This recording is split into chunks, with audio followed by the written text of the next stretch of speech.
Om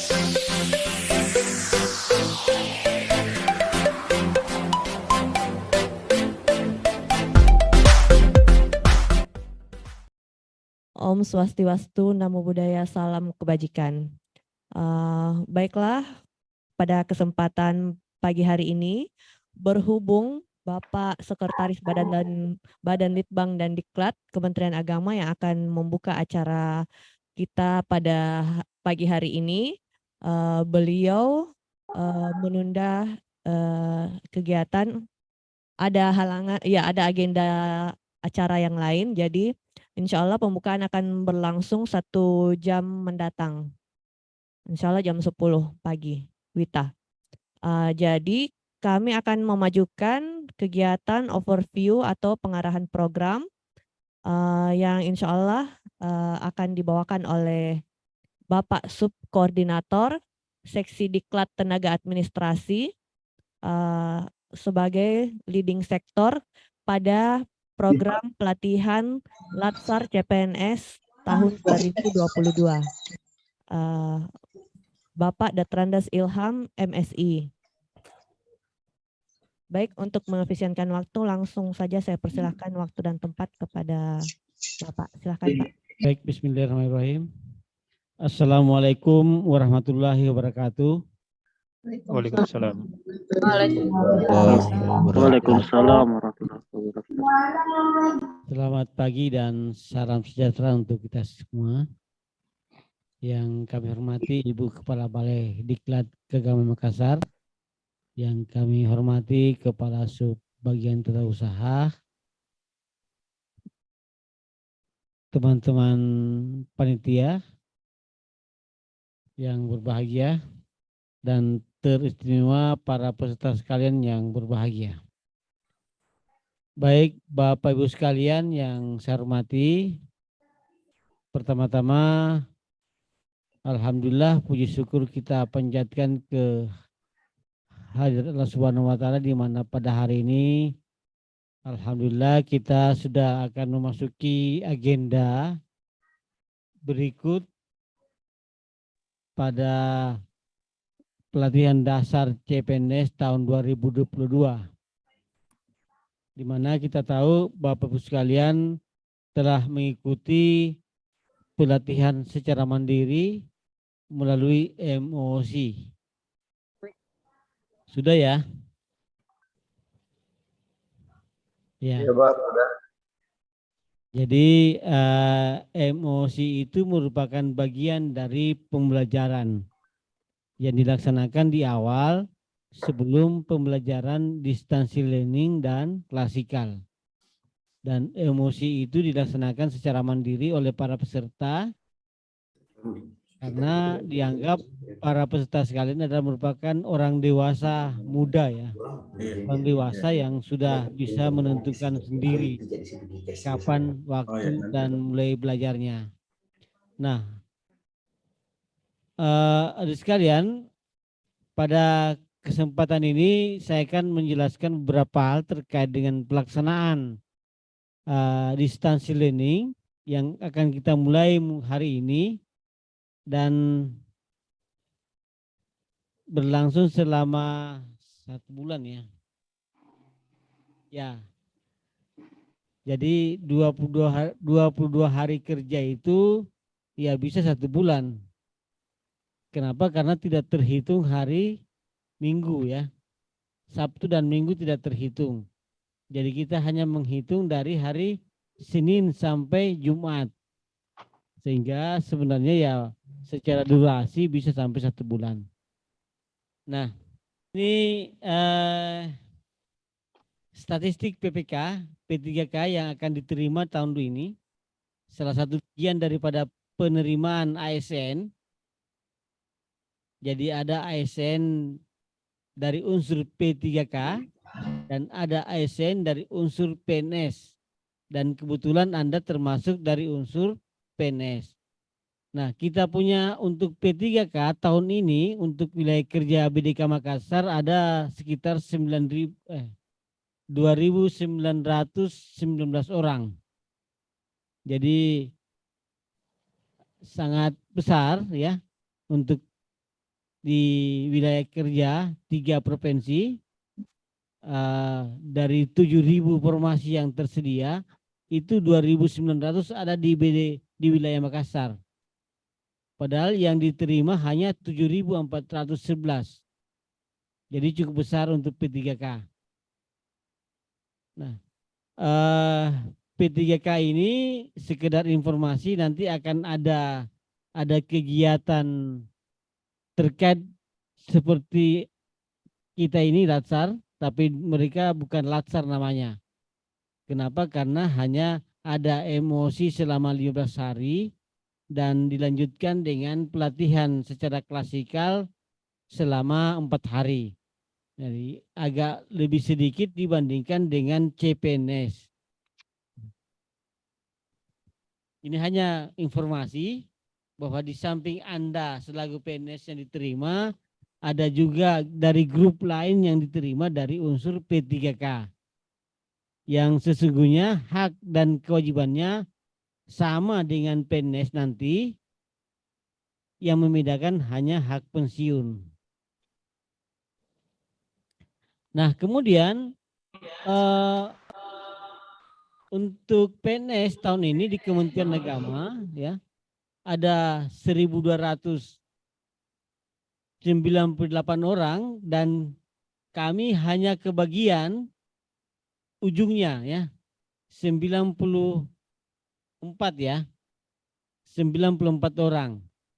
Jadi sangat berbanding terbalik dengan P3K. Kalau di P3K diterima 7.411, di wilayah kami ada 2.900.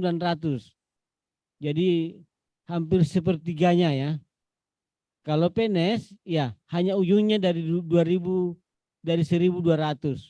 ini untuk se-Indonesia ya. Nah, kami hanya kebagian 94 orang yang insya Allah ada di 3 Kanwil dan beberapa PTKN, Litbang dan UPT Asrama Haji. Nah, bos sekalian, ini gambaran informasi terkait dengan kondisi ketika Anda akan mengisi informasi yang ada. Jadi informasi untuk CPNS ada 1.361 orang dan yang dinyatakan lulus ada 1.298 orang. Jadi ada formasi yang tidak terisi ya. Sayang sekali ya. Ya mungkin karena tidak ada pelamar atau tidak ada yang memenuhi standar grade. Nah, bos sekalian,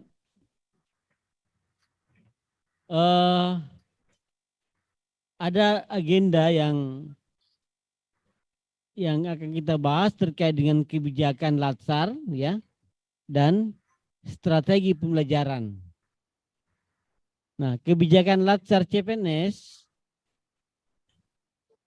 itu ada dinamika pengembangan kompetensi, bos sekalian,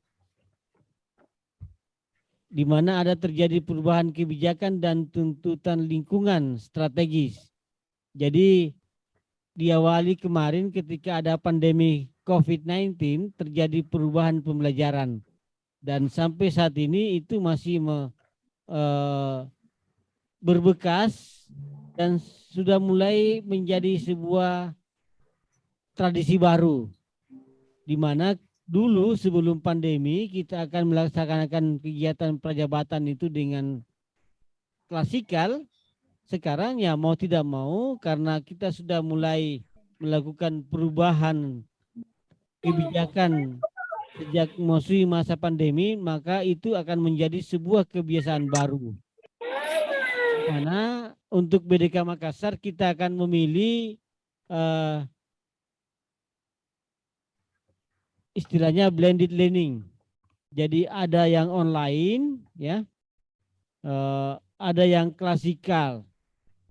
Jadi penggabungan antara beberapa metode pembelajaran dan juga ada belajar mandiri melalui emosi. Nah,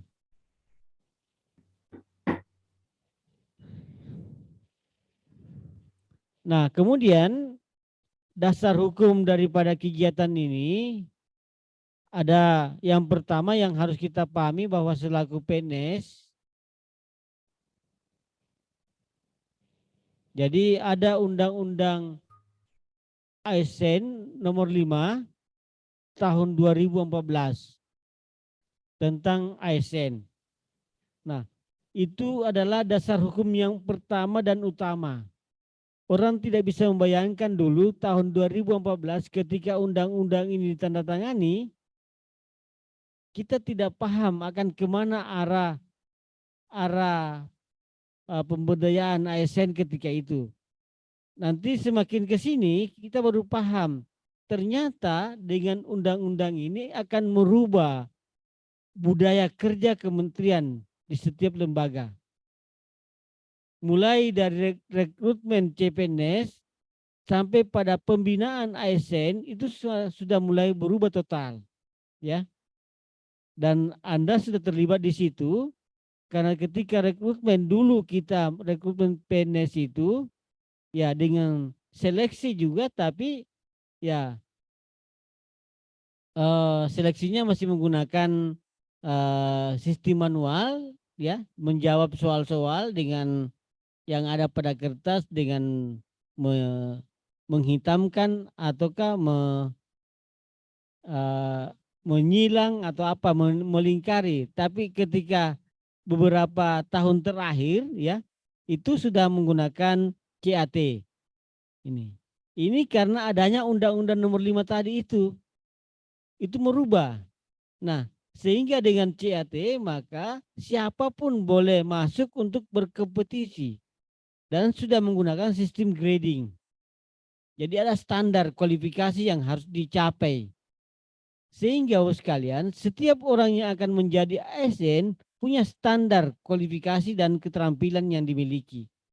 Sehingga diyakini bahwa semua calon pegawai negeri sipil itu memiliki keterampilan minimal sudah memahami bagaimana mengoperasikan terkait dengan IT. Nah, ini penting dipahami. Kenapa? Ke depan nanti, ya, ada beberapa jabatan fungsional yang akan dihapus dengan sistem yang ada sekarang. Dulu ada namanya Pranata Komputer, Bapak Ibu sekalian. Sekarang Pranata Komputer itu berangsur-angsur dipertanyakan, apakah itu masih urgent atau tidak.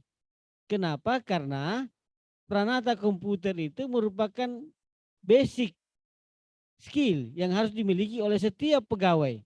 Sehingga tidak perlu ada jabatan fungsional. Olehnya itu kalau yang menjabat, yang mengambil menjadi staf misalnya, ya tidak perlu mengambil pekerjaan terkait dengan Pranata Komputer itu, karena suatu ketika itu Pranata Komputer sudah hilang. Itu karena standar kualifikasi yang ditanamkan pada Undang-Undang ASN ini yang sudah semakin tinggi. Dan diyakini bahwa Anda semua ini ya pasti sudah paham tentang IT. Itu sekalian. Jadi yang saya bilang bahwa orang tidak bisa membayangkan bahwa ketika Undang-Undang nomor 5 tahun 2015 itu dicanangkan, ditandatangani, ternyata itu akan merubah semua sistem. Merubah semua sistem. Ya, jabatan struktural semakin dirampingkan, ya. Pejabat eselon 3, eselon 4 banyak yang sudah difungsionalkan, tidak diperlukan lagi sebagai pejabat struktural itu Bapak sekalian. Jadi banyak perubahan dengan undang-undang ini. Nah, Anda yang baru masuk menjadi PNS ya pasti akan mengalami masa-masa itu. Kami ini ya tinggal 10 tahun terakhir ya menghadapi situasi ini. Tetapi kami sudah bisa menyaksikan bahwa terjadi banyak perubahan dalam birokrasi. Nah, kemudian undang-undang peraturan yang kedua adalah PP nomor 11 tahun 2017. Ini. Kemudian ada Perlan, peraturan LAN terkait dengan pelatihan dasar CPNS. Nah, Undang-Undang Nomor 5 dan PP 11 itu menyatakan bahwa setiap CPNS itu wajib mengikuti pelatihan dasar CPNS. Kalau dulu namanya prajabatan, ya, sehingga berubah nama menjadi Latsar. Dan nanti tahun depan atau 5 tahun ke depan akan berubah lagi menjadi apa, ya? Karena sekarang ini berubah terus. Materi Latsar juga sudah mulai banyak perubahan ini. Nah, itu menyatakan bahwa setiap CPNS wajib mengikuti Latsar paling lama 1 tahun. Sehingga masa percobaan sebagai CPNS itu ya paling lama 1 tahun. Olehnya itu, saudara sekalian, ya kami akan selaku penyelenggara terakreditasi akan mengusahakan agar sertifikat Latsar ini harus selesai sebelum Desember. Paling lambat Desember sebelum Januari. Sehingga masa percobaan selama 1 tahun itu akan terpenuhi. Sehingga ya paling tidak 1 Januari ya sudah bisa masuk menjadi PNS penuh, ya. Itu. Jadi itu yang kita harus lakukan.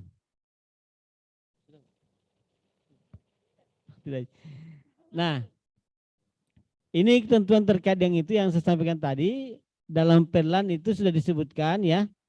Jadi tujuan daripada Latsar ini adalah untuk dilaksanakan pada masa prajabatan yang dilakukan secara terintegrasi untuk membangun integritas. Jadi itu tujuan yang pertama. Harus membangun integritas moral.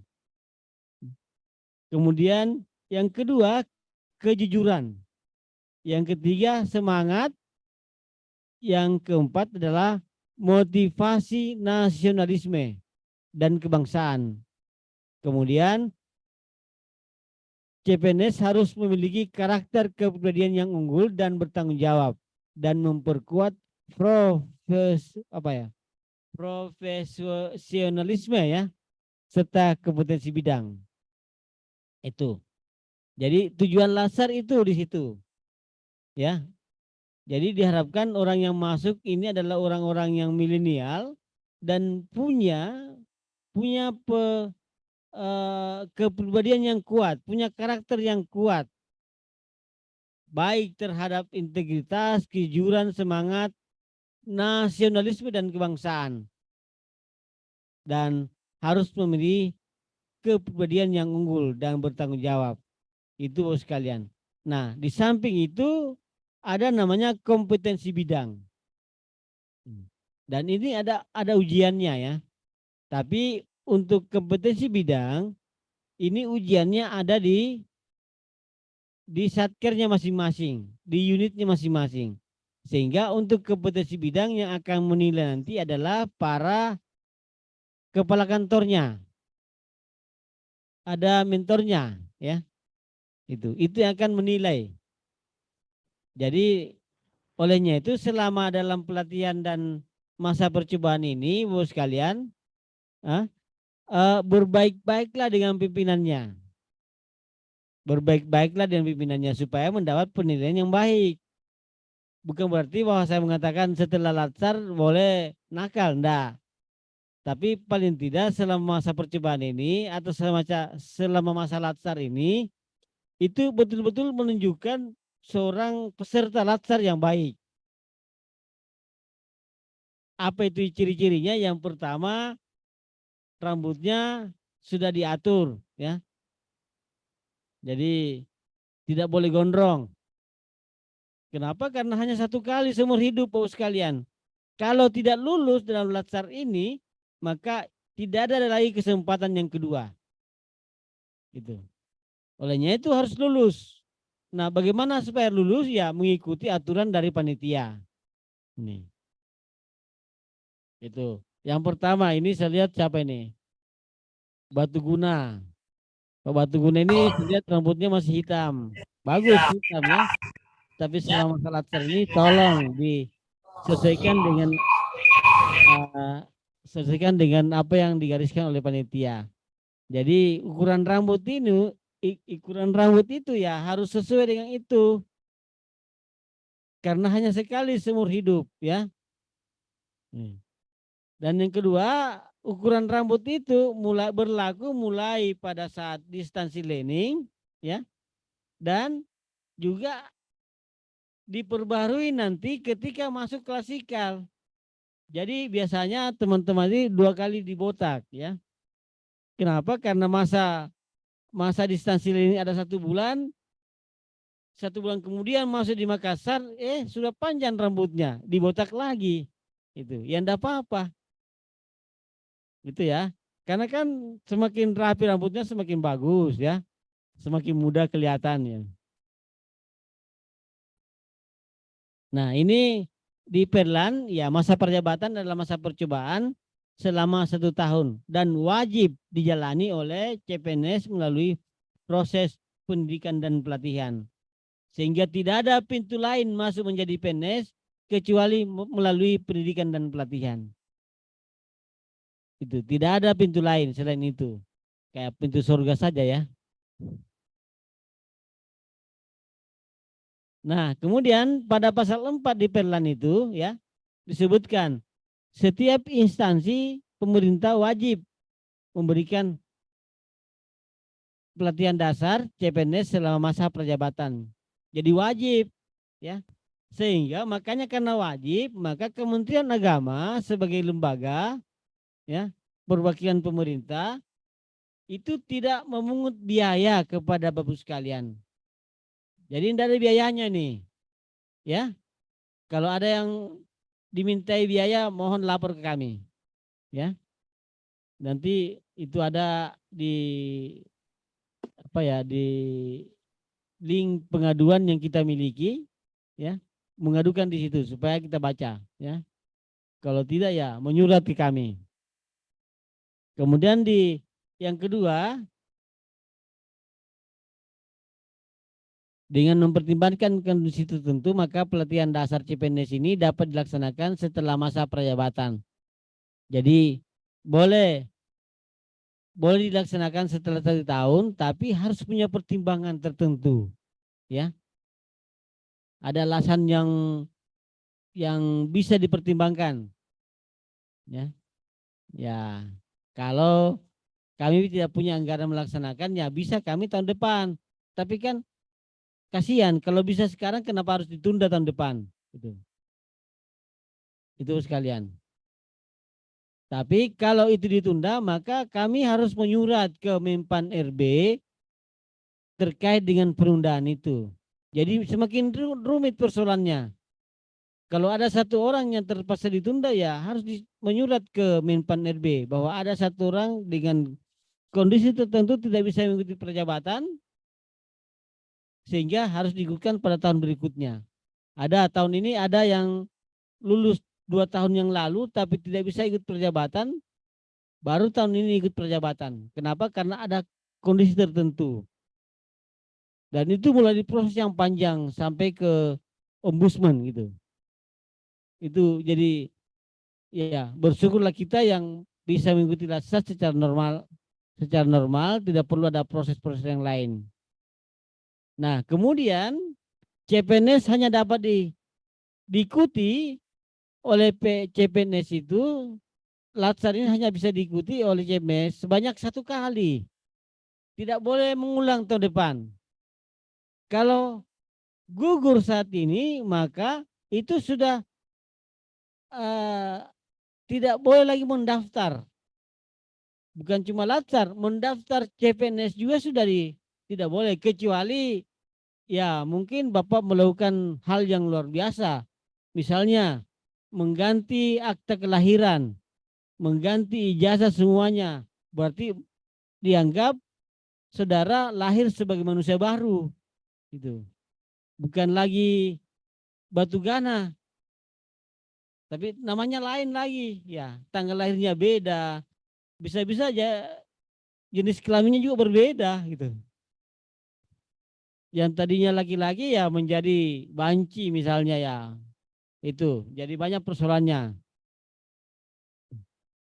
Nah, sekalian metode penyelenggaraan latsar kita sesungguhnya ada 3, yaitu klasikal mulai dari awal sampai akhir. Jadi masuk di BDK Makassar mulai hari pertama sampai pada hari ke-40. Tapi kan lama sekali, kalau dulu sampai 2 bulan ya. Ini. Tapi itu kita tidak pilih. Kenapa? Karena biayanya besar sekali. Kenapa besar? Karena kami harus menyiapkan konsumsi selama 1 bulan di sini. Ya. Jadi berat ya, dan orang-orang juga datang di sini meninggalkan keluarga selama 30 hari misalnya. Jadi itu kita abaikan. Pertama karena kurangnya anggaran, yang kedua ya aturan membuat seperti itu.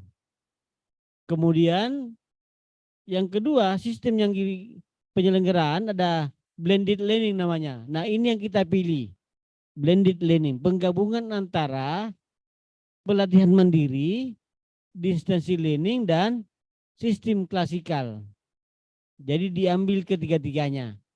Kita gabung.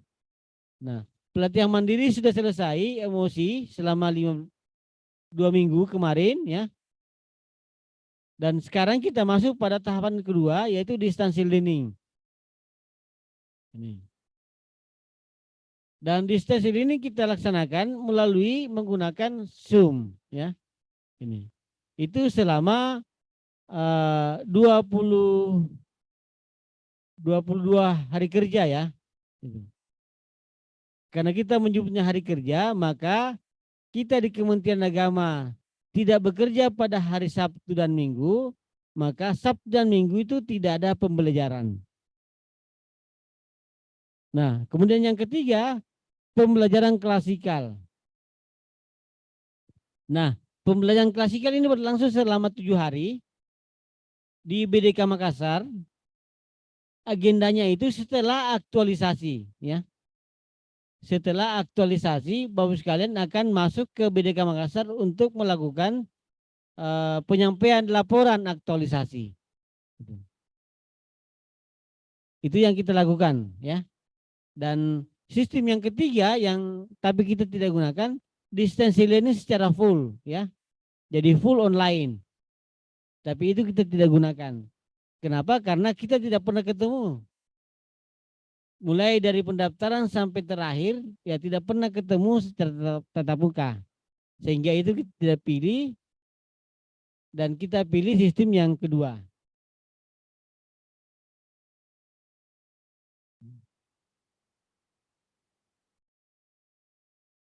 Nah, kemudian pada latsar kali ini ada namanya core values SN ya. Ini perbedaan antara latsar tahun ini dengan tahun-tahun sebelumnya. Ini di SK-kan ya, dibuat surat edaran oleh LAN ya, bahwa ada core yang akan kita capai pada pelatihan ini. Nah, untuk membentuk Smart ASN ya. Nah, untuk membentuk Smart ASN, Bapak sekalian, setiap ASN atau CPNS harus memiliki atau berwawasan global. Kemudian harus profesionalisme. Ini susah menyebut, bahasa susah ya, karena kita orang susah. Jadi harus profesional ya. Yang ketiga, punya jiwa nasionalisme. Ini nasionalisme ini harga mati, Pak. Ya. Jadi kalau ada pegawai yang tidak punya jiwa nasionalisme, maka ya bisa jadi ya suatu ketika akan harus keluar dari PNS. Karena tidak punya jiwa nasionalisme. Sementara menjadi PNS dituntut punya jiwa nasionalisme. Sehingga sekalian Bapak datang dari kelompok manapun harus memiliki jiwa ini. Ya. Jadi ada beberapa kawan yang bergabung pada kelompok militan sampai hormat bendera pun tidak mau. Ya. Nah, itu dipertanyakan selaku seorang PNS yang punya jiwa nasional, ya. Sehingga ya bisa terjadi pemecatan dari PNS karena ya tidak memiliki jiwa itu. Sehingga setiap PNS harus memiliki jiwa nasionalisme. Jadi harus menghargai pemimpin negara dan simbol-simbol negara. Nah, kemudian yang berikutnya adalah punya jiwa integritas. Jadi integritas ini penting, diperlukan sekali pada setiap PNS. Ini. Kemudian berikutnya adalah menguasai IT dan bahasa asing, ya. Yang penting kalau bahasa asing ya, yang penting paham yes dan no, paling tidak, ya. Tapi kalau menguasai IT ya pasti. Kenapa? Karena ke depan, bayangan kita ke depan, ya penyelenggaraan negara ini ya berbasis pada IT. Sehingga setiap ASN harus memiliki dan menguasai IT. Saat ini PNS yang sudah tua-tua ya, yang sudah 50 tahun ke atas itu tinggal didoakan. Mudah-mudahan ya selamat sampai pensiun. Karena sesungguhnya dianggap bahwa orang pegawai yang menganggap dirinya sebagai usia lansia ya, itu tidak tahu IT karena tidak mau belajar. Karena malas belajar saja. Tapi seandainya meskipun usianya tua tapi dia mau belajar ya pasti bisa. Itu. Sehingga ya mudah-mudahan ya tidak ada kebijakan untuk merasionalkan itu. Sehingga pegawai-pegawai yang malas karena tidak tahu IT ya itu masih tidak dirumahkan. Tapi ya suatu ketika nanti ya akan terjadi seperti itu. Beberapa tahun yang lalu sudah pernah ada wacana untuk merasionalkan PNS. Kenapa harus dirasionalkan? Karena tidak rasional antara jumlah pegawai dengan pekerjaan. Saya ingat sekali beberapa tahun yang lalu terkait dengan adanya penerimaan K1, K2 ya. Itu luar biasa. Banyak orang yang masuk ya ternyata ya sudah usianya pas terima SK ya bulan berikutnya sudah pensiun. Gitu.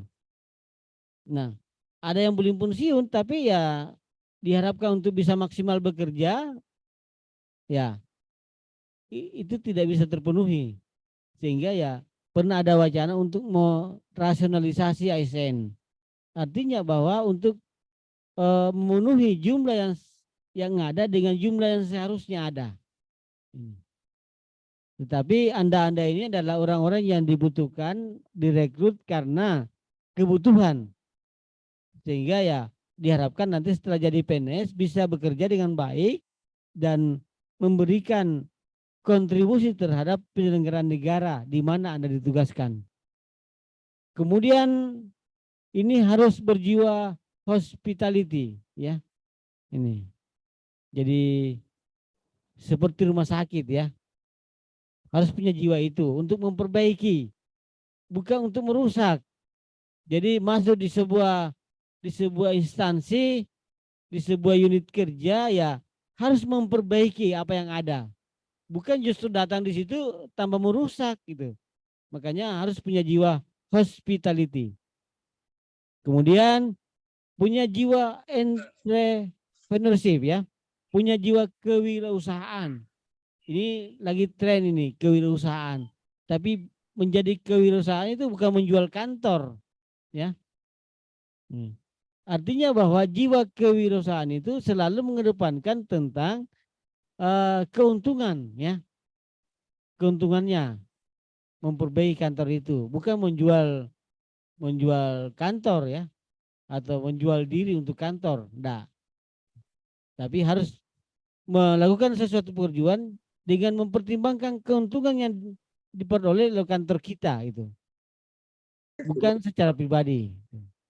Nah, kemudian punya jaringan yang luas.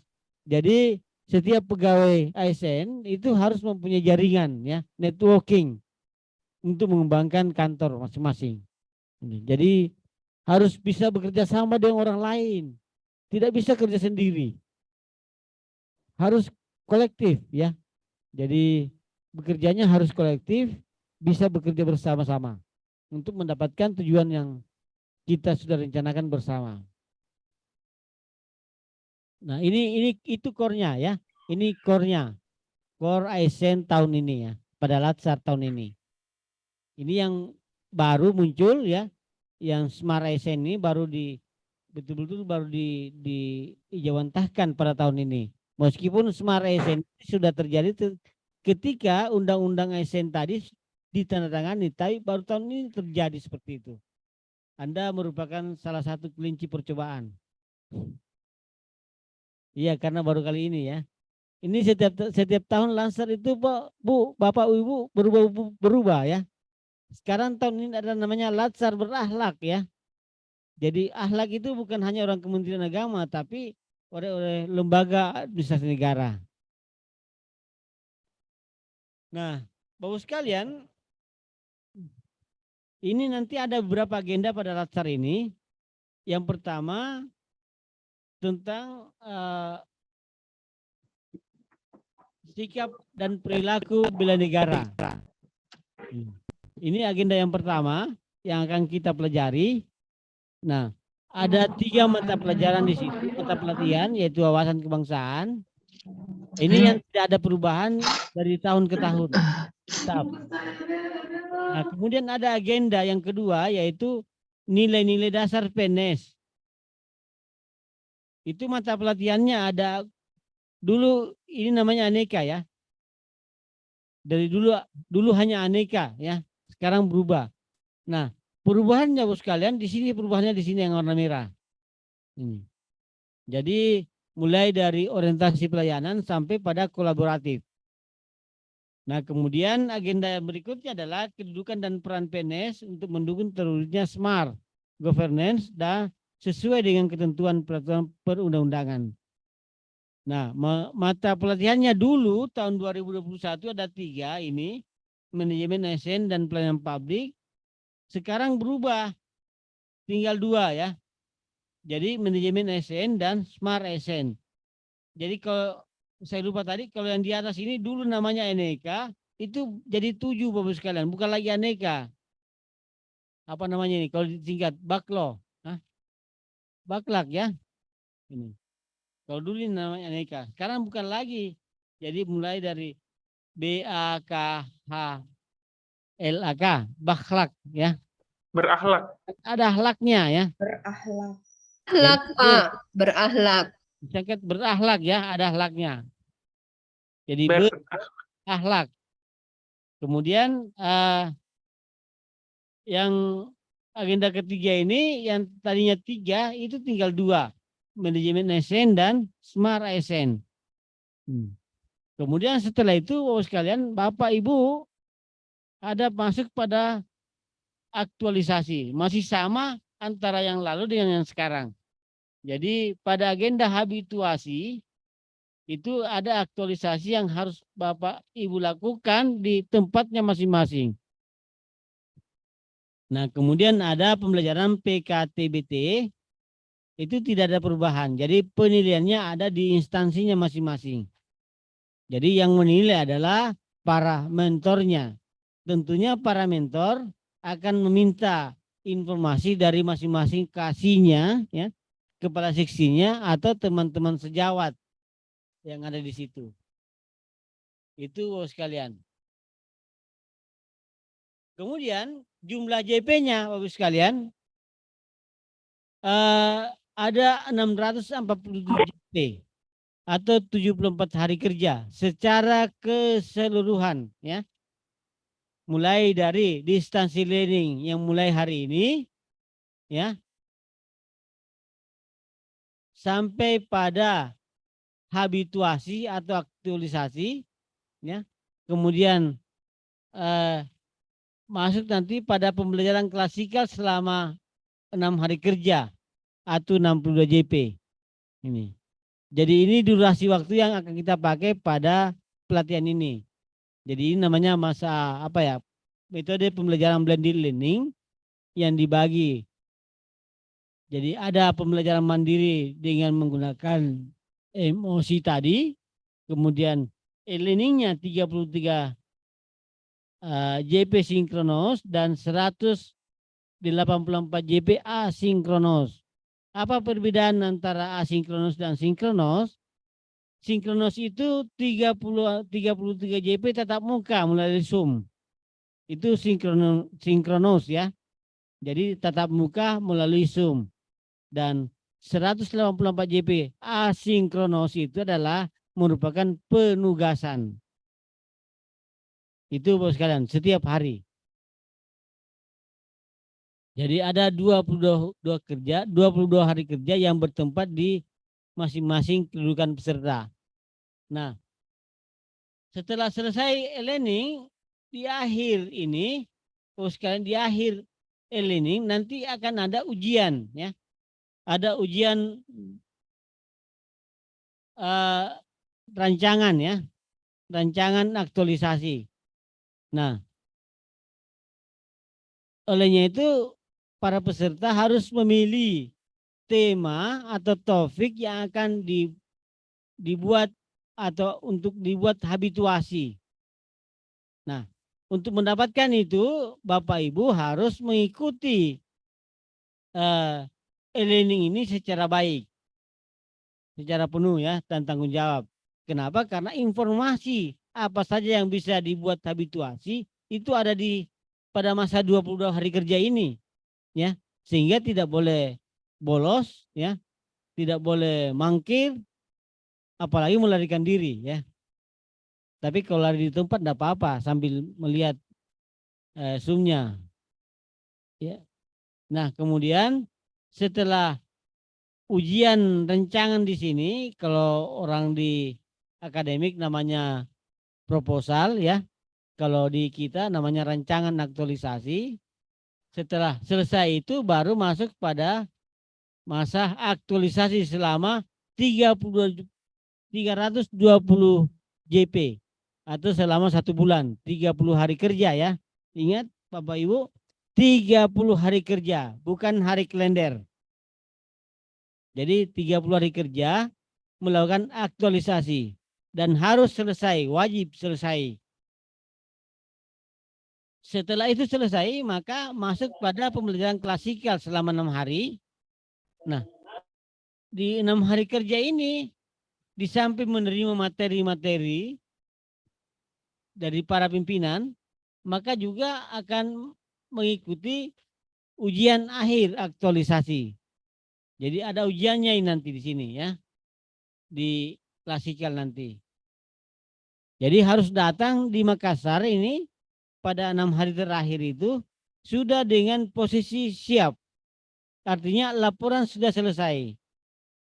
Nah, bagaimana untuk penyelesaian laporannya? Nanti akan dibantu oleh masing-masing coach. Jadi ada coachnya. Kalau itu coach bahasa Inggris ya. Kalau bahasa Indonesianya pembimbing ya, kayak pelatih gitu. Kalau di main bola ada coach, ada pelatih ya. Jadi masing-masing 10 orang akan dilatih oleh 1 orang pelatihnya, coachnya. Nah, coachnya dari mana? Ya, dari para widyasuara. Ini. Mereka yang akan menunjukkan kira-kira judul apa yang cocok, tema apa yang cocok, dan bagaimana membuat laporannya dengan baik. Itu. Olehnya itu ikuti apa kata coach, apa kata pelatih ya. Jadi pelatih adalah orang yang mampu meramu strategi untuk menghasilkan tujuan, yang mencapai tujuan ya.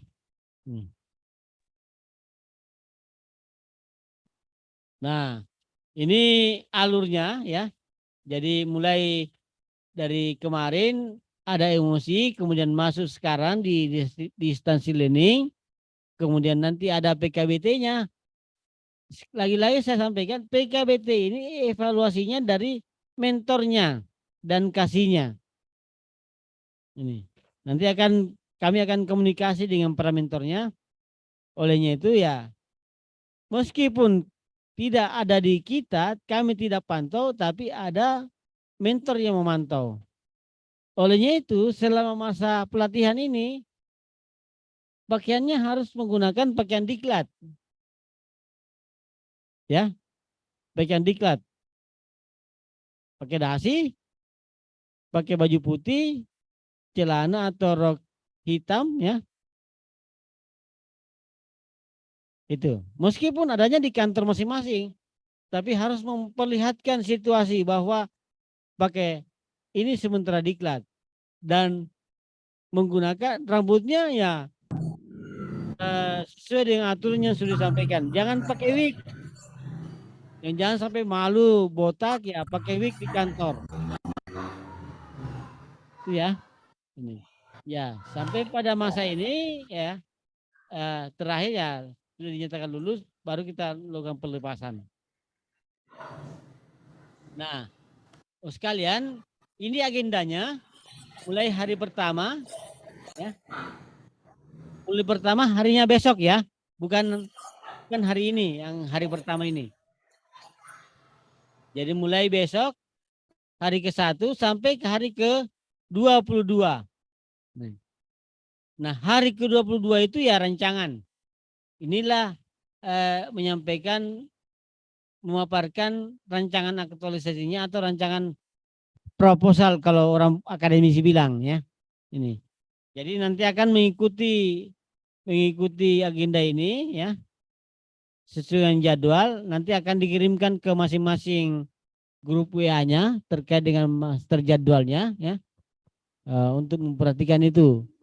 Jam-jam berapa kita sinkronos. Ini yang penting sinkronosnya ini. Yang tatap mukanya itu. Jangan sampai tidak ikut di tatap muka. Ini. Nah, kemudian pada setiap tatap muka atau setiap hari, Bapak Ibu harus absen ya. Nanti akan dijelaskan lebih rinci oleh para akademiknya ya. Jadi kalau harus absen di situ, kalau tidak absen ya dianggap tidak hadir ya. Ini. Jadi harus telaten. Telaten absennya. Nah, untuk pada klasikal nanti karena nanti tidak ada lagi overview pada saat klasikal tapi langsung masuk pada materi. Jadi hari pertama sampai hari ke-6 itu sudah jelas apa yang akan kita lakukan ya. Ini. Jadi banyak ceramah dari para pimpinan ya. Ini untuk penguatan pengetahuan dan keterampilan para calon PNS kita.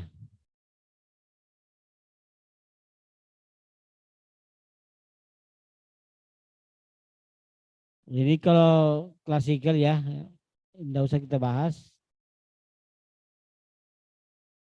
Ini sudah selesai. Nah, pendampingan ya. Nanti Bapak sekalian selama dalam proses ini akan ada pendampingnya. Ada panitianya ya. Yang akan mendampingi. Nanti akan kenalan di masing-masing grup WA-nya. Semua itu adalah mereka-mereka yang sudah dilatih, sudah di TOC, dianggap mampu untuk dan cakap untuk melaksanakan kegiatan ini. Dan Bapak sekalian kalau ada kendala-kendala nanti disampaikan. Kita akan komunikasikan. Nah kemudian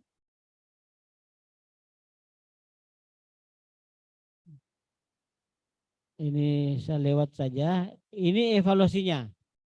Evaluasi sikap dan perilaku itu penilaian dilaksanakan pada emosi. Jadi Bapak lihat yang di sini ya. Bapak lihat yang di blended, jangan dilihat di klasikal ya. Di blended ya. Itu sudah berlaku secara sistem ya. Di situ Bapak sudah lewati, ada bobot 15% di situ. Jadi pada emosi kemarin kita sudah mendapatkan nilai ya, ada bobot 15%. Nah, kemudian pada evaluasi akademik ini akan 2 kali ada akademiknya. Kalau emosinya pilihan ganda, kalau di instansi lainnya itu mulai e-learning ada kasus. Nanti akan berjalan sesuai dengan jadwal yang ada. dengan melalui distance learning ini, melalui Zoom dan sebagainya ya. Nanti akan ada dikirimkan oleh panitia. Kemudian evaluasi aktualisasi itu ada bobotnya 50% Bapak sekalian. Jadi rancangannya nanti itu nilainya 20% dan aktualisasinya terakhir nanti 30%. Itu bobot rancangan dan laporan. Kemudian evaluasi PKBT yang dilakukan oleh para pimpinannya itu bobotnya 15%. Kemudian untuk penilaian nanti ya langsung di masing-masing web. Jadi termasuk pada saat sinkronos nanti ya para panitia akan melihat sikap dan perilaku para peserta dengan melihat kondisi pada saat sinkronos melalui media yang kita gunakan yaitu Zoom. Kenapa? Karena ketika orang Zoom ya kadang-kadang ada peserta yang dengan alasan jaringan ternyata yang ikut diklat hanya template-nya, namanya saja tapi orangnya tidak ada. Atau dia pasang fotonya. Jadi diambil foto terakhir ya, sekarang kan sudah pintar semua ya. Seakan-akan dia duduk di situ, tapi ternyata tidak pernah goyang-goyang. Kayak patung di situ. Jadi kita juga sudah punya kemampuan melihat bahwa apakah ini orangnya yang ada atau tidak. Nah, karena dikhawatirkan nanti kalau satu kelas 40 orang itu tidak bisa 30 orang itu tidak bisa terdeteksi semua, maka nanti akan dibagi dalam kelas kecil, yaitu satu WI 10 orang. Sehingga akan kelihatan siapa yang tidur, siapa yang ke belakang, siapa yang hilang itu. Olehnya itu sekalian, kalau mau keluar tinggalkan Zoom, harus izin ya. Izin ke panitia melalui media yang ada, apakah melalui grup WA atau melalui chattingnya ya di Zoom itu. Nah, sehingga akan kelihatan. Olehnya itu ya kalau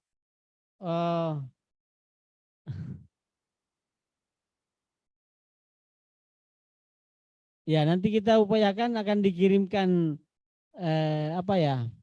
ID card, nanti dicetak masing-masing ya, dan dibelikanlah berkorbanlah masing-masing untuk membeli name tag-nya ya sebagai peserta diklat supaya kelihatan ini. Nggak usah sampai 1 halaman folio ya, seukuran name tag ID card ya, ini seukuran kantong supaya para pegawai yang lain dapat melihat bahwa Anda sebenarnya sedang diklat itu. Jadi saya ketika pernah ke sebuah kantor Kementerian Agama, ya saya dijemput oleh seseorang yang berkepala pelontos, pakai dasi, warna bajunya putih, celana hitam. Baru ketahuan, oh ini lagi diklat ya? Iya Pak, lagi diklat perjabatan. Ya iya bagus. Karena itu yang kita harapkan, bahwa setiap hari ya sama dengan seperti pada saat diklat sudah masuk. Jadi ini ada Muharram.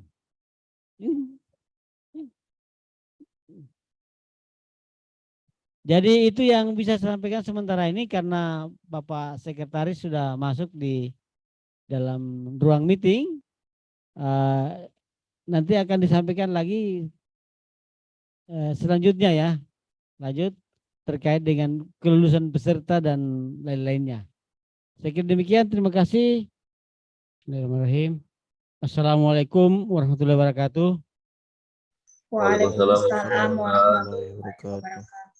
Baik, kita lanjutkan yang tertunda tadi karena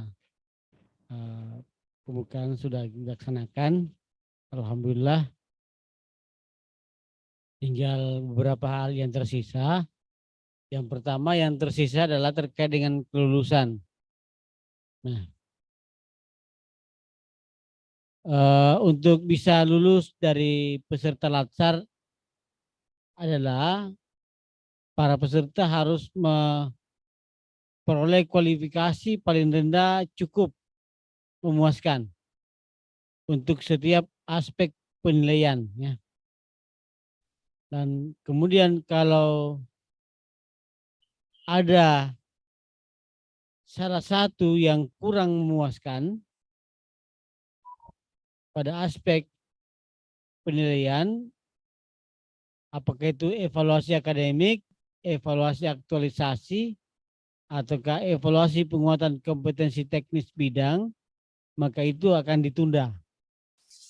Artinya bahwa semua harus lulus, semua aspek ya.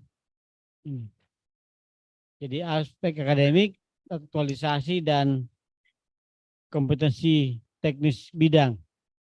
Kemudian tidak lulus manakala memperoleh kualifikasi tidak memuaskan. Ataukah memperoleh nilai sikap perilaku dengan kualitas kurang memuaskan.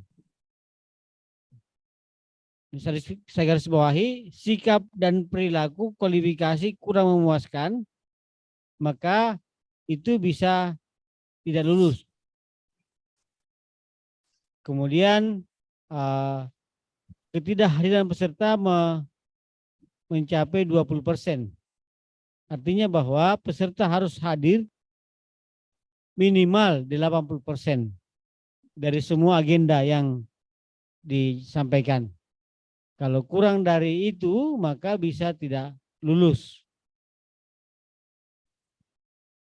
Jadi intinya bahwa ya para peserta harus mengikuti semua kegiatan, hadir, dan sikap dan perilakunya itu baik.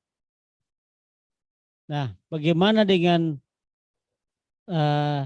kualifikasi terkait dengan kehadiran?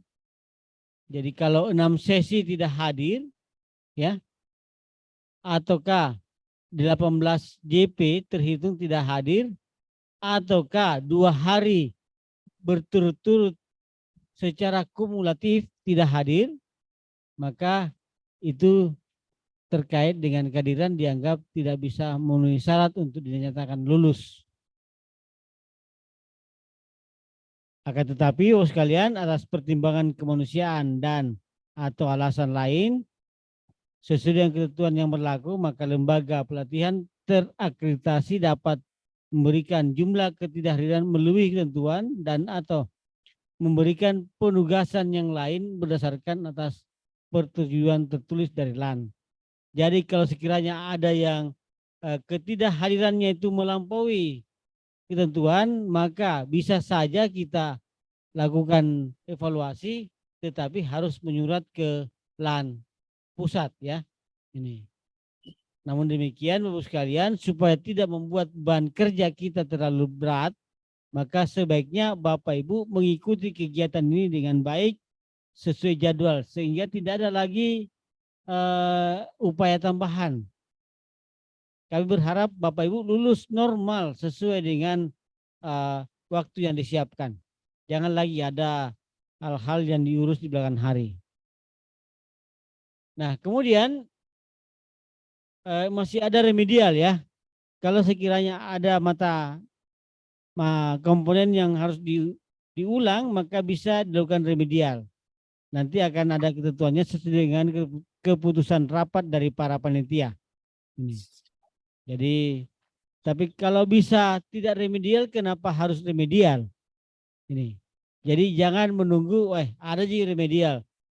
Ini. Karena remedial ini ada waktunya, jangka waktunya ya. Tidak remedial 1 tahun Bapak sekalian, tapi hanya hitungan hari. Ini. Dan Bapak Ibu harus bolak-balik dari tempat tugasnya ke Makassar untuk mengurus ini.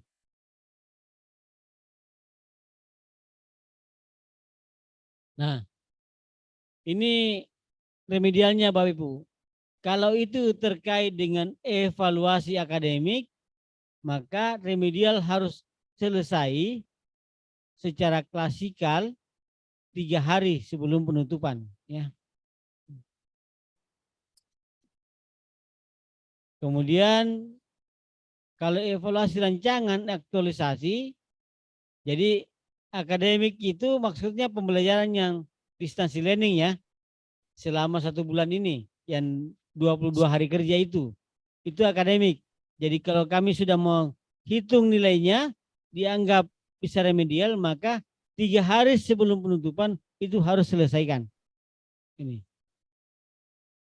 Tapi kalau terkait dengan rancangan aktualisasi setelah akhir daripada Zoom nanti, ya, maka 3 hari setelah seminar itu harus diulangi. Kalau dia remedial, sekiranya nanti rancangannya ditolak, ya, pada saat ujian. Nah, kalau itu menyangkut evaluasi aktualisasi, maka itu akan diberikan waktu 1 minggu setelah selesai.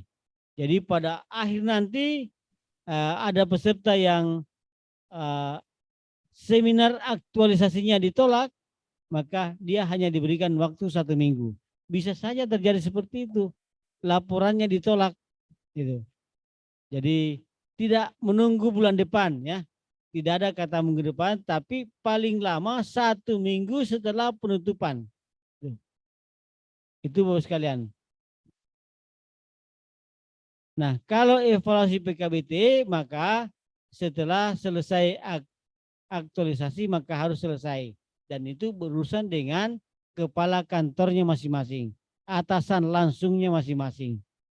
Itu Bapak Ibu terkait dengan remedial. Jadi masih ada kemudahan kalau sekiranya jadwal wajib sudah kita lewati. Tapi kalau bisa selesai pada saat itu, kenapa harus remedial, ya? Nah, konseling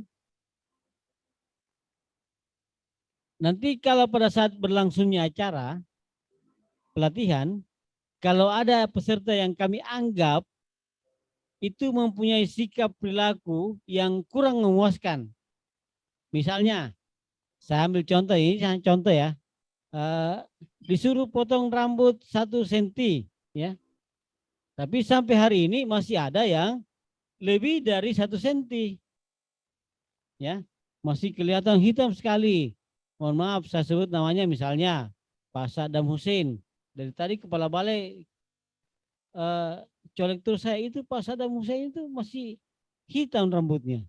Itu kalau diberikan teguran tetap orang Jawa bilang ngeyel atau apa namanya, kalau tidak patuh ya kita bisa datangkan konselor, ya.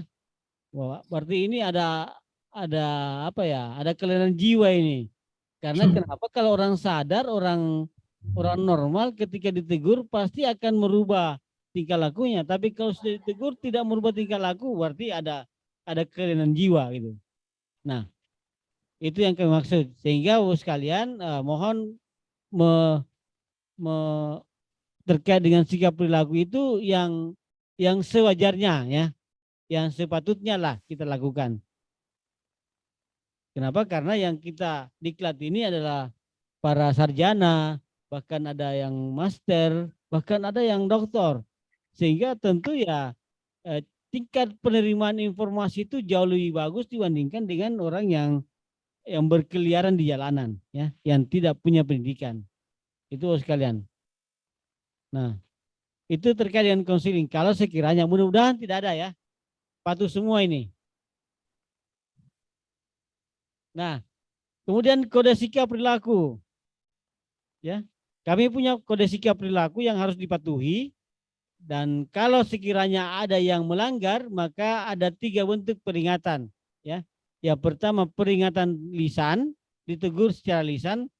Tapi kalau ditegur lisan itu juga tertulis biasanya, karena harus ada dokumennya bahwa ditegur, ya. Nah, kemudian diberikan surat teguran, ya, ataukah diberhentikan tidak dengan hormat dari pelatihan dasar. Apa itu bisa terjadi? Bisa saja. Tidak ada yang tidak bisa terjadi. Nih. Nah, ini ada 12 item, ya.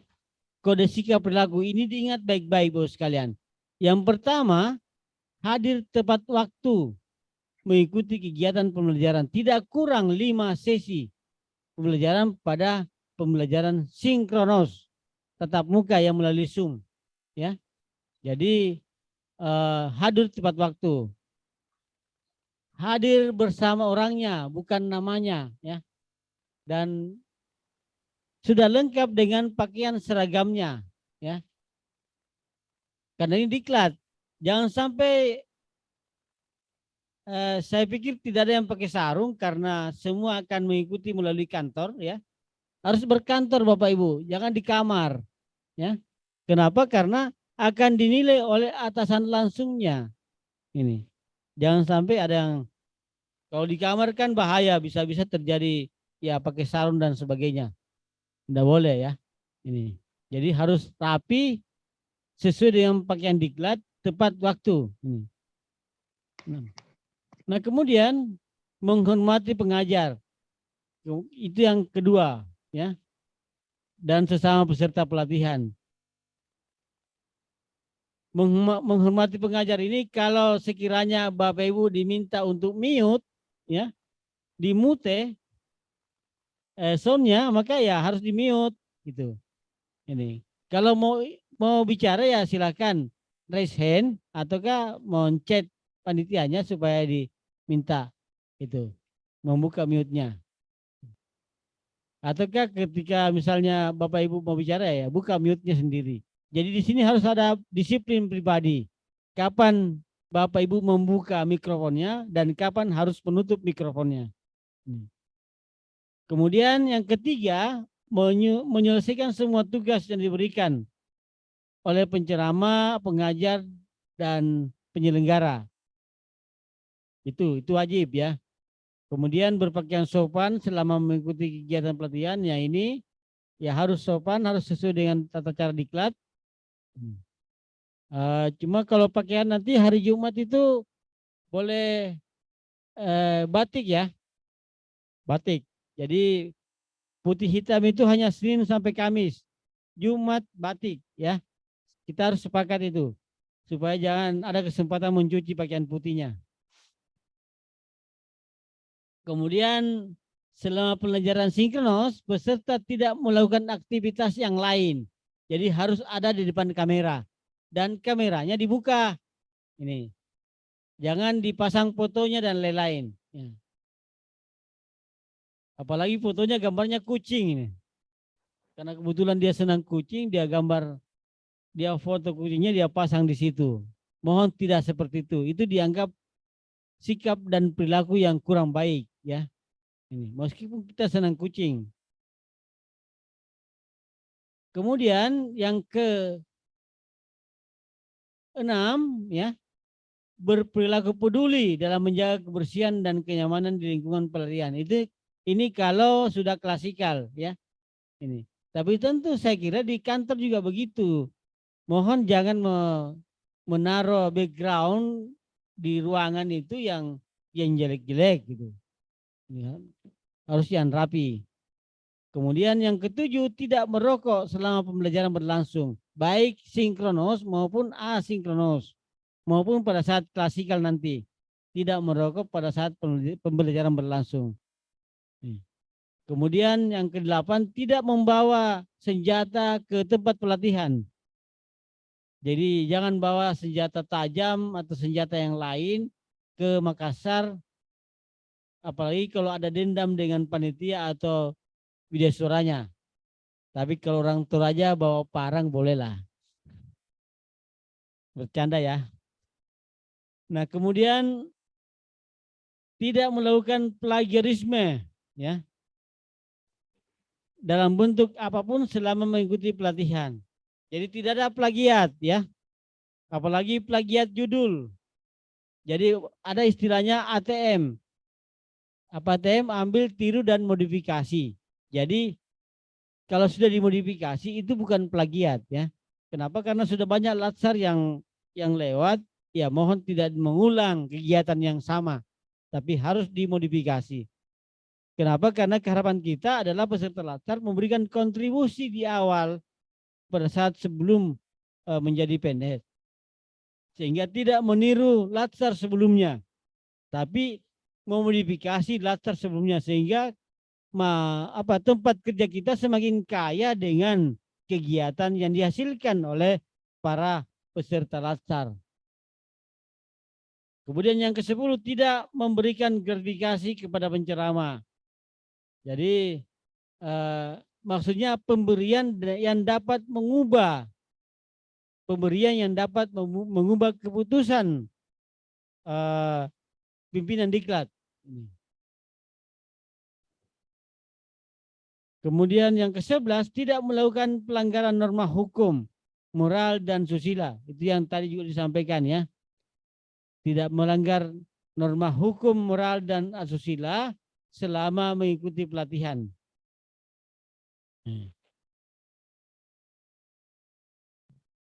Bagaimana katanya kalau ada yang masih muda, masih jomblo, mau ini ya, ya itu lain, bukan melanggar norma itu ya. Maksudnya di sini ya melakukan pelanggaran norma hukum dan moral itu dan asusila adalah mengganggu orang lain ya, dengan tidak bertanggung jawab. Kemudian yang ke-12, tidak membawa dan mengkonsumsi minuman keras. Ini narkoba dan lain-lainnya. Kalau ketika masuk ke Makassar tidak membawa narkoba dan lain, kecuali mungkin dari Sinjai, kalau bawa apa namanya? Mirasnya itu Sinjai. Irex ya. Rex. Ada dari Sinjai bawa Irex kan, bukan termasuk narkoba itu ya. Saya penambah stamina katanya orang sih. Tapi kalau kelewatan minum Irex itu ya bisa mati orang. Artinya ya hati-hati. Nah, dilihat ini 12 item yang harus diingat untuk sekalian. Kan ini akan mempengaruhi nanti pada saat pelatihan. Dan penjelasan dari 12 itu, kalau sekiranya Bapak Ibu sekalian melanggar perilaku nomor 1 tadi, pada rentang 3 sesi pertama, maka dia peringatan lisan. Kalau tidak mengikuti kegiatan.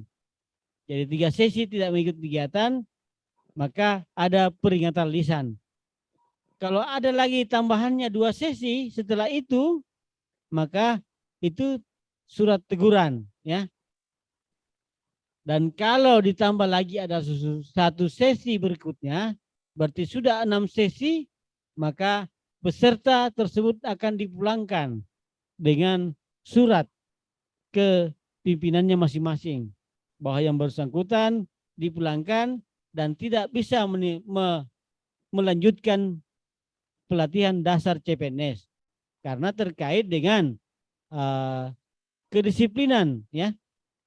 6 kali tidak mengikuti sesi pelatihan secara sinkronos. Artinya tidak tampil fotonya, tidak tampil orangnya. Makanya di sini hati-hati Bapak Ibu. Kenapa? Karena masing-masing kelas itu punya panitia yang hanya khusus mengamati foto-foto dari Bapak Ibu. Dan setiap hari akan melakukan input foto, ya, pengambilan gambar sebagai dokumen. Manakala ada dari Bapak Ibu sekalian yang tidak hadir. Sehingga ada eviden pertanggungjawaban dalam pengambilan keputusan. Kemudian kalau melanggar kode perilaku nomor 2 sampai nomor 7, maka pelanggaran pertama itu lisan. Itu. Pelanggaran pertama itu lisan, pelanggaran kedua itu surat teguran tertulis. Dan pelanggaran ketiga dipulangkan ke instansinya. Jadi bukan karena orangnya ada di tempat, tapi surat tugasnya dipulangkan, Pak. Jadi kami melakukan persuratan, ya. Jadi kayaknya itu surat itu lebih kejam daripada langsung. Kenapa? Karena tanpa ketahuan, sudah ada surat itu di pimpinan. Kemudian untuk nomor 8 sampai nomor 12, ingat Bu sekalian yang tadi saya bilang 12 kegiatan itu, kalau melanggar nomor perilaku nomor 8 dan sampai 12, maka itu tanpa peringatan langsung dipulangkan ke instansinya. Ini.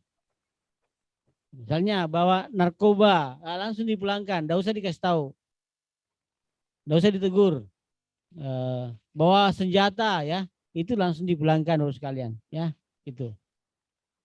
Ini yang harus kita pahami. Nah, jadi 12 tadi itu yang ini ya. Nah, kemudian kalau di tempat pelatihan nanti pada saat klasikal ketika Bapak Ibu datang, kita punya tata tertib khusus ya. Ini untuk memperlancar kegiatan.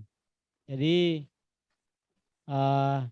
karena ini nanti akan ada kontak fisik, sudah saling terhubung antara satu dengan yang lain, maka mohon tidak membuat keributan ya. Tidak ada perkelahian dan sebagainya. Karena kalau terjadi itu ya baik yang berkelahi maupun yang dikelahi itu semua akan dipulangkan. Jadi yang memancing dan yang terpancing semua akan dipulangkan. Tidak ada istilah saya hanya dikelahi Pak. Tidak ada. Pokoknya yang dikelahi dan melawan berkelahi ya semua dipulangkan sama saja. Itu Bapak sekalian.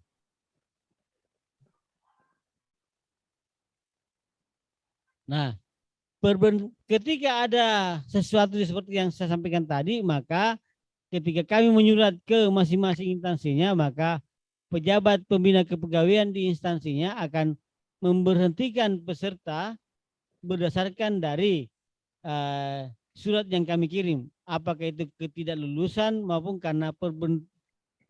karena pemberhentian peserta karena melanggar kode etik, kode sikap dan perilaku. Nah, kemudian ini yang ujian kompetensi teknis itu masing-masing di instansinya. Seperti apa nanti instansi nanti kita akan mencoba komunikasi dengan para mentor. Jadi atasan langsung Bapak Ibu itu namanya mentor. Nanti ada istilah begitu ya. Jadi ada Ibu selaku coach ya. Ada coach, ada coach, ada mentor. Ada konseling dan sebagainya. Itu istilah-istilah yang akan kita pakai pada pelatihan ini. Nah, olehnya itu sekalian, tujuan daripada latihan ini adalah untuk melakukan perubahan manajemen ASN dan itu membutuhkan kerjasama di antara kita dari penyelenggara, pengampu materi, coach dan tenaga pelatihan yang lain. Ini. Nah, kemudian desain pembelajaran pada setiap tahapan yang dilakukan secara berbeda merupakan satu kesatuan. Jadi pelaksanaan latihan ini semakin ke sini semakin tahun berkembang dan semakin disempurnakan sehingga berbeda dengan tahun-tahun sebelumnya. Ada ciri khas kekinian yang dilakukan oleh lembaga administrasi negara. Dan tahun ini kalau dulu hanya aneka, sekarang berakhlak. Itu cirinya ya. Dan ada smart ASN ya. Jadi ada berakhlak dan smart ASN. Saya kira itu Bapak sekalian, sekiranya ada yang mau bertanya silakan. Silakan kalau ada yang mau bertanya silakan resen.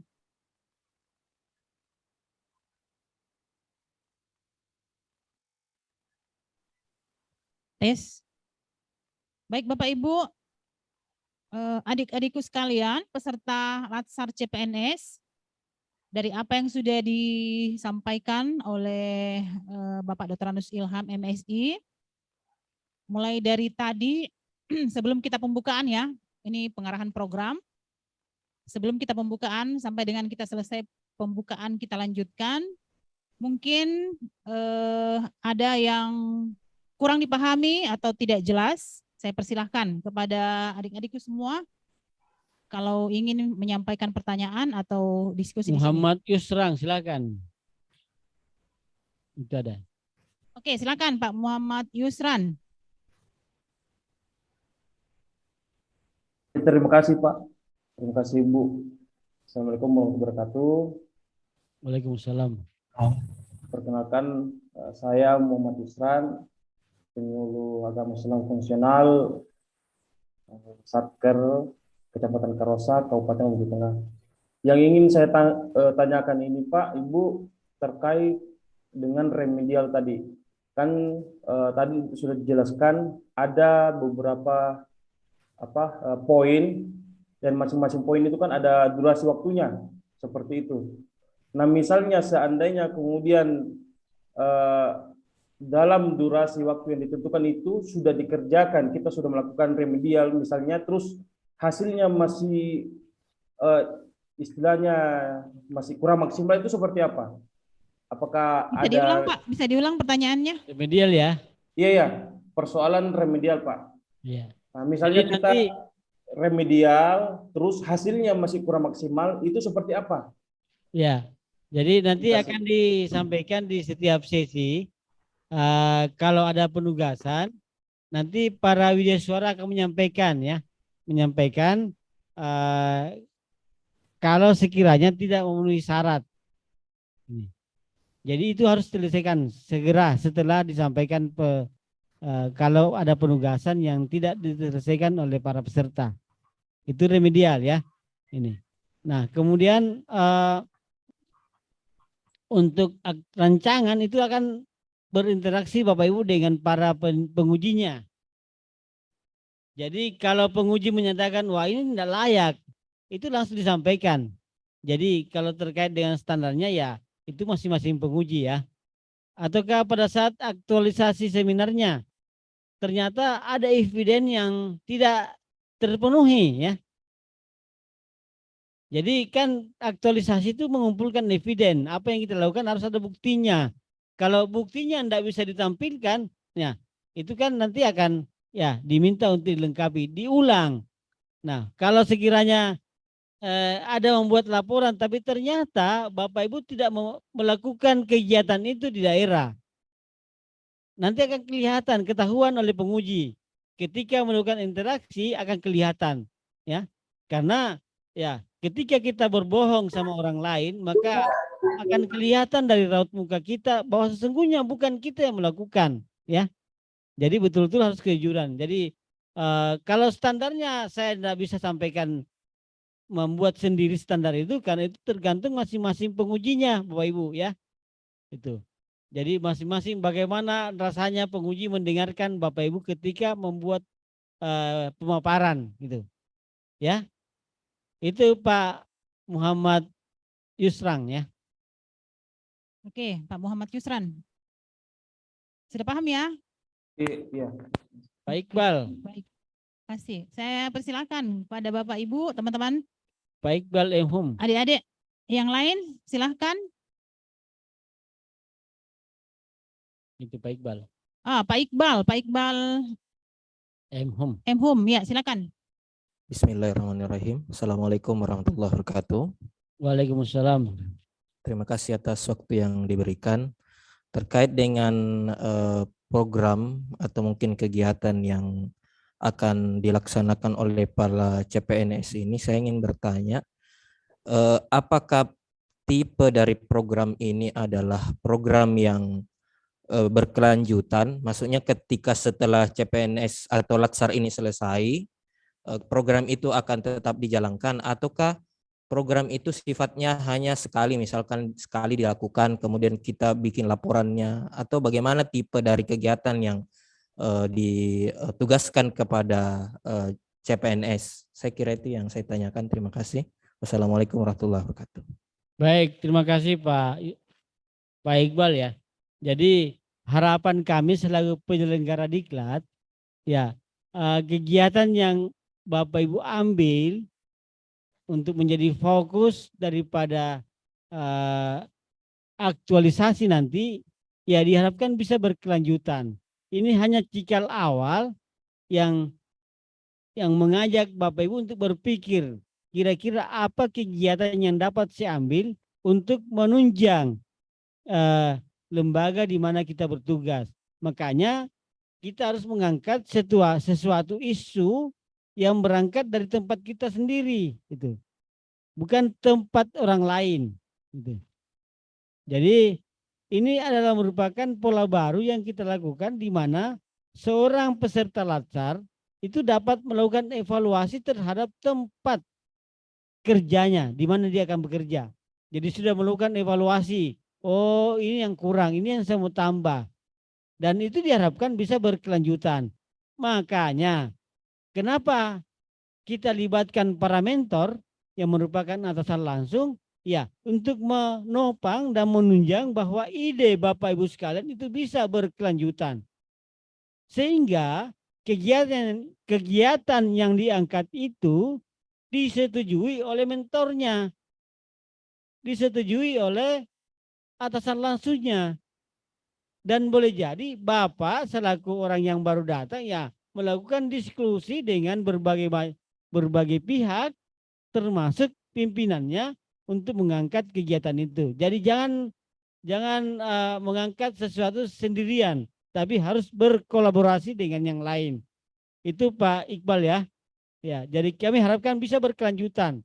Sehingga kalau sekiranya banyak orang yang peserta latsar dalam satu instansi, maka itu bisa berbagi. Di sudut mana dia ambil si A dan sudut yang mana diambil si B misalnya. Jadi jangan sama, tidak boleh sama. Itu. Baik. Itu Pak Iqbal ya. Pak. Terima kasih. Oke, Pak Iqbal. Sudah ya? Iya Bu, iya Bu. Terima kasih banyak. Ya, artinya ini untuk teman-teman, untuk adik-adik peserta yang lain juga, bahwa untuk aktualisasinya nanti silahkan bisa melihat judul atau aktualisasi yang pernah ada, tetapi di tempat lain, tetapi bisa di ATM yang seperti yang disampaikan tadi oleh Pak pemateri, bahwa Bapak Ibu bisa silahkan ambil, tiru, dan modifikasi. Jadi tidak langsung diambil secara bulat-bulat, kemudian dilakukan di tempat kita. Dan harus melihat kondisi di unit kerjanya Bapak Ibu. Jadi bukan untuk menyelesaikan kondisi atau apa yang harus diselesaikan di tempat lain, tetapi di unit kerja Bapak Ibu untuk dilaksanakan secara berkelanjutan.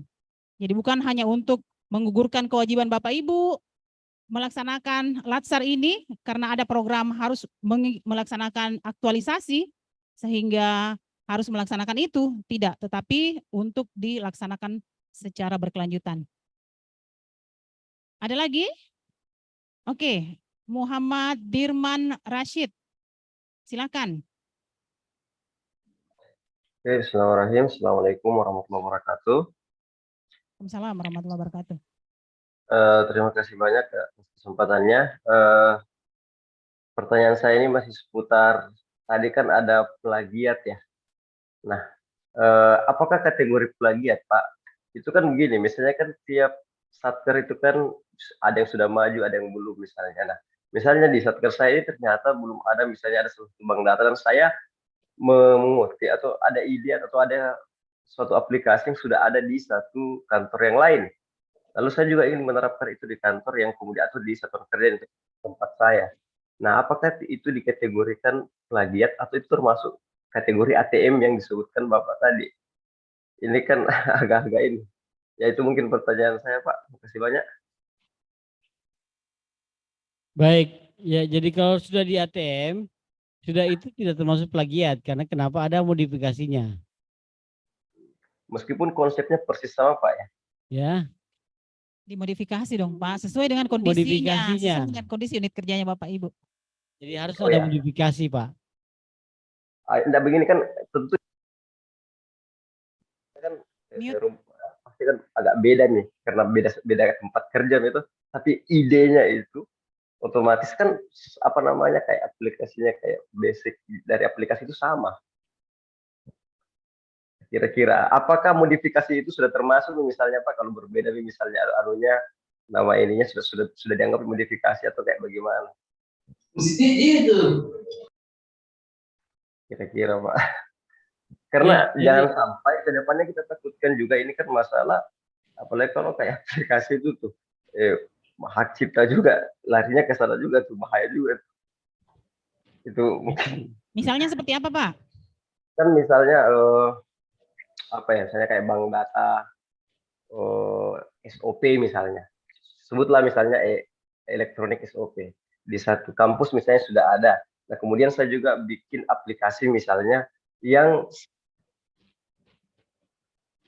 beda aja nanti kan jelas mungkin saya akan bedakan di alurnya begitu kan dan beda kampus, tapi secara ini kayak metadatanya itu, codingnya itu pasti mirip lah.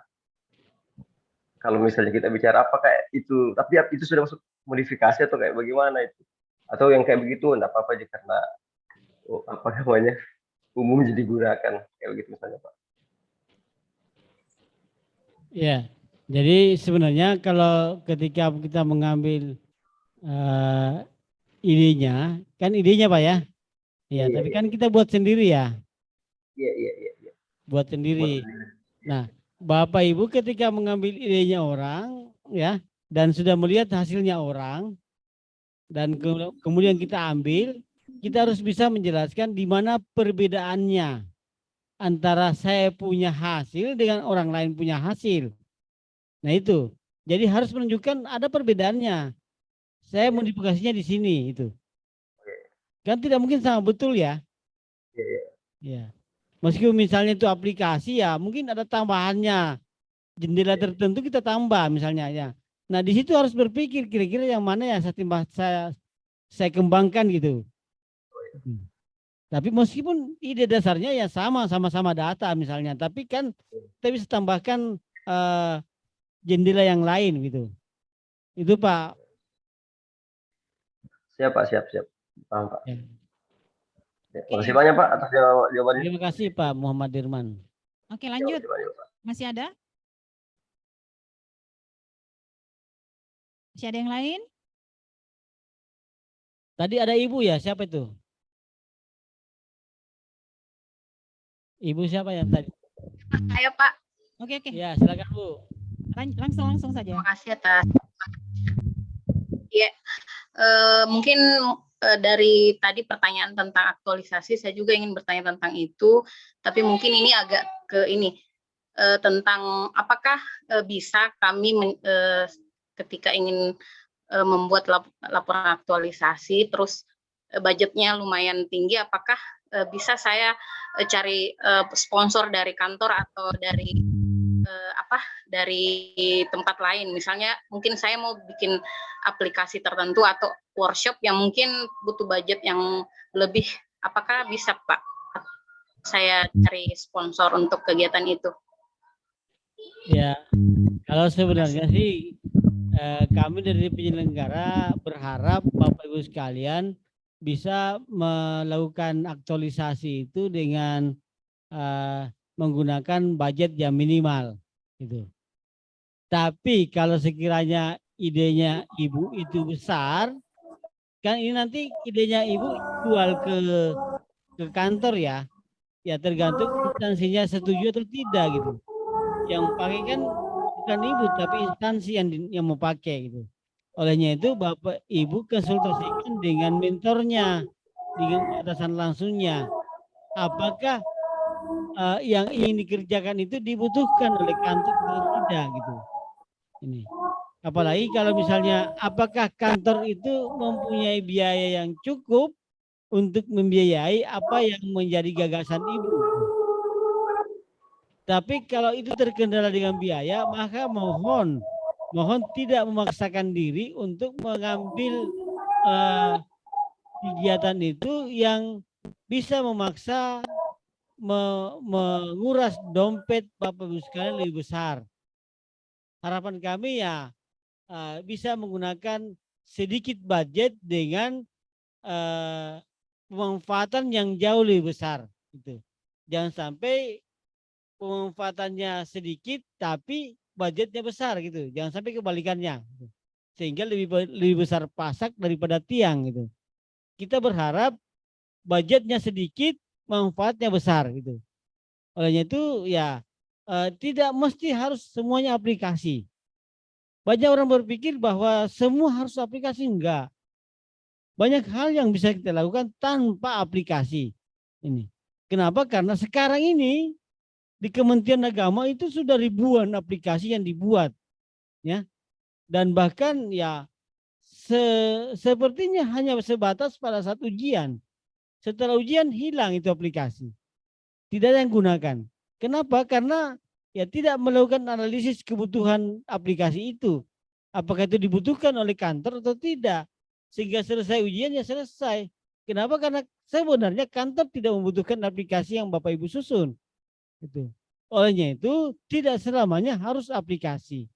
Tapi mengubah budaya kerja juga bagian dari sebuah perubahan. Ini banyak hal ya, budaya kerja misalnya bagaimana memulai pekerjaan dengan senyum, atau ketika mengajar kita mulai dengan kebiasaan apa gitu, membaca 5 ayat misalnya, setiap mengajar seperti itu, sehingga itu mencari satu ciri khas seorang dosen. Wah, kalau Bapak masuk pasti dia suruh salah satu mahasiswa membacakan 5 ayat misalnya, sehingga semua mahasiswa selalu siap dengan 5 ayat. 5 ayat ketika kita masuk. Itu merupakan sebuah bagian dari perubahan, ya. Perubahan pola kerja, gitu Bu. Jadi jangan selalu berpikir bahwa harus aplikasi, enggak. Tidak selamanya. Jadi carilah sesuatu ide yang low budget, ya. Minimalkan budgetnya, gitu. Baik, terima kasih Bu.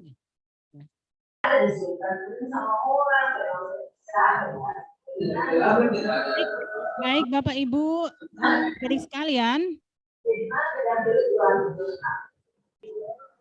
karena waktu juga sudah selesai ya, sudah selesai untuk program ini, dan insya Allah juga sudah mau masuk waktu duhur.